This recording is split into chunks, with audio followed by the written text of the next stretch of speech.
నమస్తే, నేను మీ వాసా లక్ష్మణ.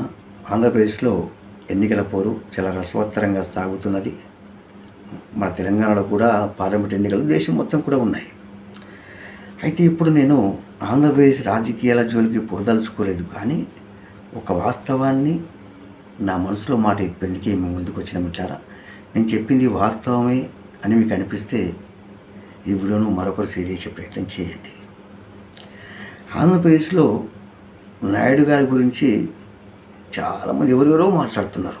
అంటే నేను వారికి స్వేచ్ఛ లేదు అని అంటలేను, కానీ ఆయన ముందు నిల్చుండే అర్హత లేని వాళ్ళు, ఆయన గురించి మాట్లాడే అర్హత లేని వాళ్ళు కూడా ఆయన తక్కువ చేసి మాట్లాడుతుంటే ఎందుకో మంచి అనిపించక మేము ముందుకు వచ్చిన.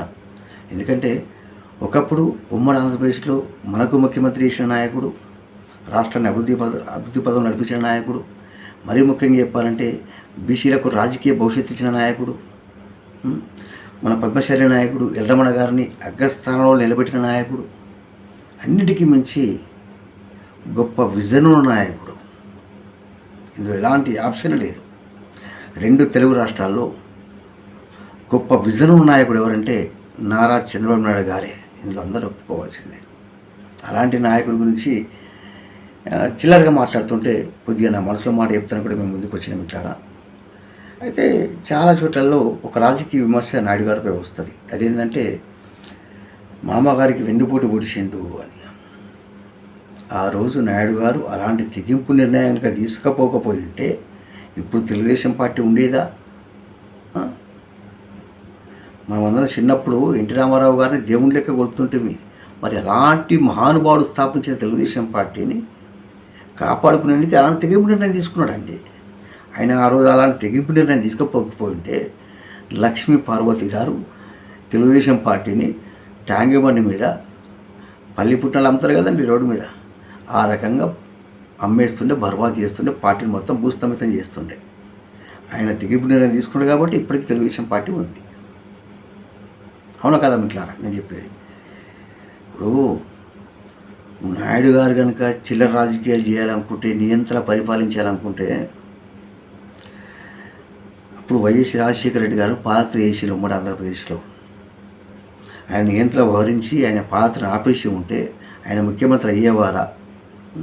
అదే బాటలో మన వైఎస్ జగన్మోహన్ రెడ్డి గారు ఆంధ్రప్రదేశ్లో ముఖ్యమంత్రి అయ్యేవారా? ఒక్కసారి ఆలోచించండి. తెలంగాణ విషయం తీసుకుందామండి. మాజీ ముఖ్యమంత్రి కల్వకుంట్ల చంద్రశేఖరరావు గారు అప్పుడు తెలుగుదేశం పార్టీలో ఉండే. ఒక మహిళకు ప్రతిభ భారత్ అనుకుంటా, ఆమెకు స్పీకర్ ఇచ్చి మన కేసీఆర్ గారికి డిప్యూటీ స్పీకర్ ఇస్తే అలిగి తన రాజకీయ ఉనికిని కాపాడుకునేందుకు తెలంగాణ ఉద్యమ నినాదాలు అందుకున్నాడు. ఆ రోజు నాయుడు గారు కేసీఆర్ని పిలిచి మంత్రి పదవి ఇస్తే ఇలా తెలంగాణ ఉద్యమం ఒక్కటి తెలంగాణ ఎక్కడిదండి? ఆయన ఏం వ్యవహరించాలనుకుంటే చిల్లర రాజకీయాలు చేయాలంటే ఇవన్నీ ఎక్కడి? ఇలా నాయుడు గారు ఇప్పుడు మోడీ గారు లాంటి గొప్ప నాయకుడు నాయుడు గారు పక్క నుంచి నిల్చున్నాడండి. ఆలోచించక్కర్లే.